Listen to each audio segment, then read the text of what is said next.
তারপর ধরেন সিঁড়ি ব্যবহার না করে লিফটে উঠতে পারছি, এটাও একটা এন্টারটেইনমেন্ট, আপনার কষ্ট কমে গেল।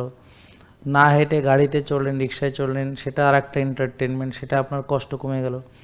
বাসার কাজ নিজে না করে 3টা লোক, একজন এসে রান্না করে দিয়ে যায়, একজন কাপড় পরিষ্কার করে কেচে টেচে দিয়ে যায়, আর একজন ঘরটার ঝাড়ু দিয়ে পরিষ্কার করে দিয়ে যায়। তো এটা হলো আপনার নিজের যেন শরীরটা নষ্ট হয়, কোনো যেন ব্যবহার না হয়। ব্যবহার না হলে সেটা কী হবে? ব্যবহার না করলে সেটা কী হবে?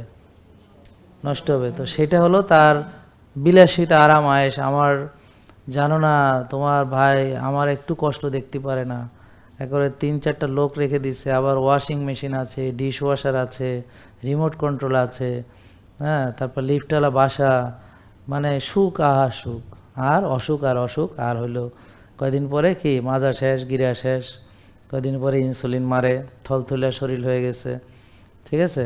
এভাবে সে নিজের সৌন্দর্য ধ্বংস করে ফেললো। কীভাবে ধ্বংস করলো? মজায় মজায়, আরাম আয়েশ এবং বিলাসিতায়। এবং এর জন্য টাকা খরচ হয়েছে, ওয়াশিং মেশিন কিনতে লাগছে, ডিশ ওয়াশার কিনতে লাগছে, তারপরে ওই যে রিমোট কন্ট্রোলওয়ালা কিনতে লাগছে, তারপর ধরেন লিফটওয়ালা বাসায় থাকতে বেশি টাকা লাগে।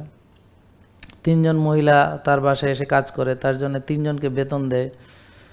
তো এগুলো খরচ করেছে সে যেন একটা আস্থা রোগী হইতে পারে। জেকে লাইফস্টাইল, ওষুধ মুক্ত সুস্থ জীবন।